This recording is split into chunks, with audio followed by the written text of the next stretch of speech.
창세기 16장 1절에서 16절.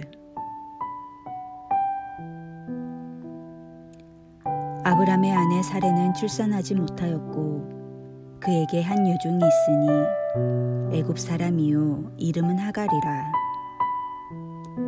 사레가 아브람에게 이르되 여호와께서 내 출산을 허락하지 아니하셨으니 원하건대 내 여종에게 들어가라. 내가 혹 그로 말미암아 자녀를 얻을까 하노라 하매 아브람이 사레의 말을 들으니라. 아브람의 아내 사레가 그 여종 애굽 사람 하갈을 데려다가 그 남편 아브람에게 첩으로 준 때는 아브람이 가나안 땅에 거주한 지 10년 후였더라. 아브람이 하갈과 동침하였더니 하갈이 임신하매 그가 자기의 임신함을 알고 그의 여준을 멸시한지라. 사레가 아브람에게 이르되 내가 받는 모욕은 당신이 받아야 옳도다.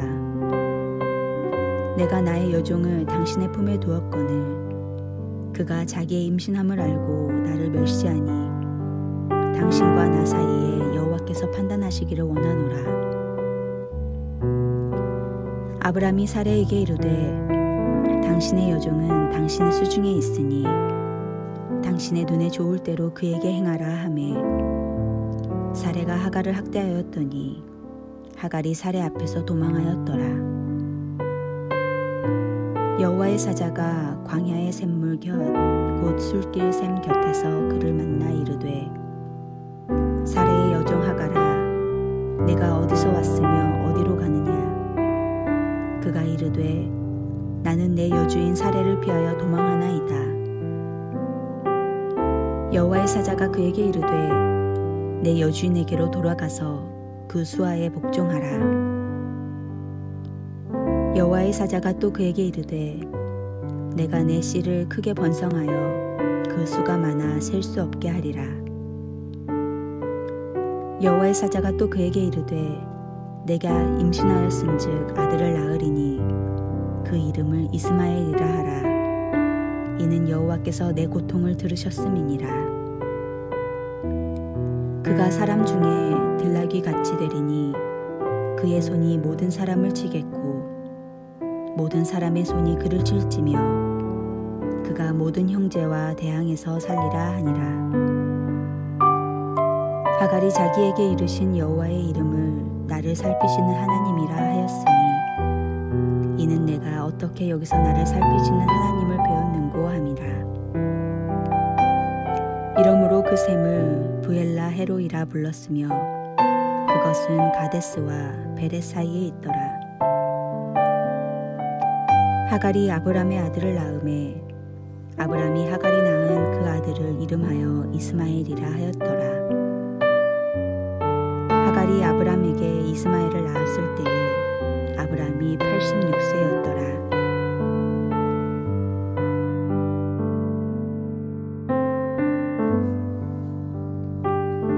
하나님의 약속과 현실 사이에서 아브람과 사레는 다시 한번 불안해하고 있습니다. 약속을 받은 지 10여 년이 지난 지금도 부부 사이에 자식이 생기지 않아 집에서 길리온 종 중에 가장 훌륭한 다메섹 엘리에셀을 양자로 삼을 것을 결심합니다. 그러나 다메섹 엘리에셀은 분명히 아니라고 하나님께서는 선을 그어주셨습니다.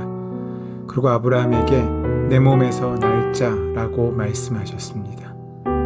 그래서 아브라함의 몸을 통한 후손이라는 제목을 놓고 이제 아브라함과 사레는 많은 생각을 했을 것입니다. 고민 끝에 사레는 아브라함에게 하갈과 동침할 것을 제안합니다. 그리고 그들의 선택한 대안이 오히려 믿음의 가정을 송두리째 흔들어버리는 결과를 만듭니다. 아브라함이 하갈을 취하는 것은 명분적으로는 하나님의 약속을 지키기 위한 선택으로 볼 수 있습니다. 또한 아브라함도 사레도 하갈을 받아들이는 것이 나름대로 고민스러운 선택이었을 것입니다. 그러나 그럼에도 불구하고 그것은 연약한 믿음에 따른 선택이었으며 얕은 생각에 기이는 행동이었습니다. 그들의 선택은 성찰과 헤아림의 선택이 아니었던 것입니다. 오히려 성급하고 불신앙적인 선택이었습니다. 하갈을 통한 대안이 약속을 이루기 위한 선택이라고 생각한 아브라함과 사레, 사실 이들은 좀 더 깊은 생각을 했어야 했습니다. 아브라함은 하나님의 약속의 실현을 넉넉히 기다릴 수 있는 계시를 받았습니다. 하지만 사레는 완전히 소외되어 있었습니다. 아브라함의 혈통이 상속자가 될 것이라는 말씀은 불임의 사레에게 더욱 큰 죄책감으로 다가왔을 것입니다. 그래서 결국 사레는 자신의 여종을 대리모로 삼기로 결단합니다. 결국 하갈은 잉태하였고 사레의 계획은 성공하였습니다. 하지만 그 결과는 그들이 기대와는 달랐습니다. 하갈은 자기의 몸의 잉태를 깨닫고 여주인 사레를 멸시하게 됩니다. 사실 아이를 수태치 못하는 것은 사라에겐 가장 가쁜 상처일 수 있습니다. 그런데 하갈은 사레의 그 아픈 곳을 공격하고 있는 것입니다. 귀히 여김을 받을 수 있었던 하갈, 그녀는 사레의 불행을 자신의 행복으로 삼는 미련함 씨앗을 뿌리게 된 것입니다. 하갈의 멸시는 사레의 눈물이 됩니다. 이에 격분한 사레는 아브라함에게 따집니다. 이렇게 되니 아브라함의 가정이 완전히 꼬여버리는 것입니다. 아브라함도 사레도 풀 수가 없습니다. 마치 선악과 앞에서의 아담과 같이 아브라함은 이 장면에서 너무나 수동적이고 무책임합니다. 하갈이 임신하여 두 여인 사이에 발생한 문제를 방치했고 상처와 분노로 부르짖는 사레에게 결정을 떠넘겼습니다. 이런 아브라함의 암묵적인 허락하에서 사레는 하갈을 학대하게 됩니다. 그렇게 되니 잉태한 하갈은 사레 앞에서 도망갑니다. 대리모를 통해 아들을 얻으려던 시도는 완전히 실패하게 된 것입니다. 이렇게 흔들려버린 이 가정에 하나님이 근본적인 문제를 해결하시기 위해서 직접 찾아오십니다. 그래서 하갈에게 물으십니다. 하갈에게 어디로 가느냐고요. 그러자 하갈은 여주인 사레를 피하여 도망한다 라고 얘기합니다. 하나님께서는 이 하갈에게 약속을 주십니다. 내 자손이 크게 번성하여 그 수가 셀 수 없게 만들 것이다. 그러니 내 주인에게 복종하라. 도망친 집으로 돌아갈 것을 요청하고 있으신 것입니다. 하갈의 입장에서는 쉽지 않았을 것입니다. 그런데 하갈은 순종하고 다시 집으로 들어가 복종합니다. 쫓겨난 집으로 다시 발걸음으로 옮기는 하갈의 심정은 무거웠을 것입니다. 하지만 하갈은 하나님의 말씀에 순종함으로 자신의 자리로 돌아옵니다. 이 일로 말미암아 사레와 아브라함 사이에도 얼마나 큰 상처가 있었을까 생각해 볼 수 있습니다.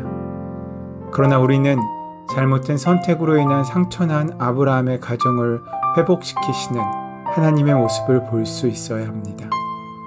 이런 상처와 불화의 씨를 뿌렸던 하갈을 찾아가셔서 위로하시고 격려하신 후 복종케 하심으로 말미암아 그 가정의 문제를 다시 회복시키시려고 애쓰시는 하나님의 모습을 말입니다. 그 모든 사람들의 실수를 하나님께서 해결하십니다. 우리 하나님은 연약한 자의 실수를 나무라시기만 하시는 분이 아니십니다. 하나님께서는 최소한 사람들의 기본적인 설 자리를 마련하시는 분이시기 때문입니다. 믿음이란 눈에 보이는 것을 향한 확신이 아니라 눈에 보이지 않지만 약속을 믿고 나아가는 도전이라고 할 수 있습니다. 내가 내게 지시할 땅으로 가라는 말씀 속에서 끊임없이 아브라함은 자신의 믿음을 확인해야 했습니다. 인격적으로 그 약속을 한 걸음 한 걸음 따라가게 하심을 통하여 그 길을 이루시고 있는 것입니다. 뚜렷하지 않기에 희미한 데서 찾으려는 노력이 필요하고 노력하는 가운데 믿음이 필요하며 신뢰가 필요한 것입니다. 그 신뢰를 바탕으로 희미한 데서 찾으려는 노력은 정말 중요한 문제입니다. 비전이 무엇입니까? 그것은 내일을 향한 인간들의 욕망이나 욕심이 아닙니다. 또한 세상 사람들이 사용하는 계약서와도 다른 것입니다. 그것은 믿는 자의 내일을 향하신 약속일 것입니다. 계약서는 지킬 내용을 작성하여 지키면 되는 것입니다. 그러나 비전은 단순한 의무사항의 준수를 넘어섭니다. 이기적인 목적을 지닌 약속을 우리는 거래라고 합니다. 이만큼 주었으니까 이만큼 달라는 것입니다. 그러나 분명한 것은 이 세상에서의 거래와 하나님의 약속은 다르다는 것입니다. 하나님의 약속을 믿고 따르는 것은 진정한 인격을 지으신 분과의 동행 과정이고 성취 과정이라고 볼 수 있습니다.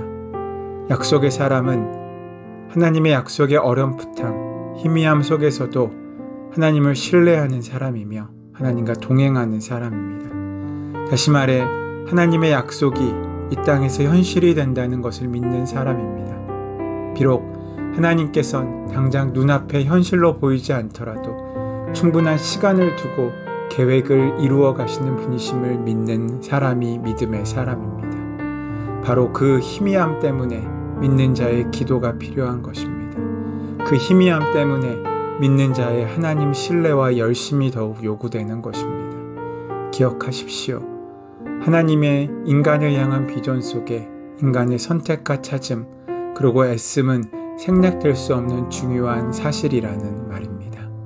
오늘 하루 그 약속을 찾으시기 위하여 사람의 방법으로, 사람의 생각으로 우리의 길을 잃어버리는 자가 아니라 하나님이 허락하신 귀한 은혜의 삶을 하나님의 방식대로 이루어가는 복된 하루가 되시기를 소원하고 축원합니다.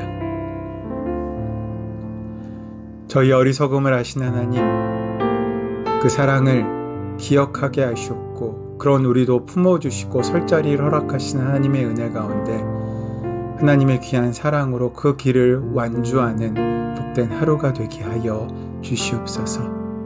주님께서 우리의 모든 길을 지키시고 동행하시고 함께 하실 줄 믿사오며 우리 주 예수 그리스도의 이름으로 기도드립니다. 아멘. 이제 다 함께 조용한 가운데 주신 말씀을 묵상함으로 마음에 심고 이 말씀으로 살 수 있는 힘을 얻는 기도함으로 하루를 시작하시기 바랍니다.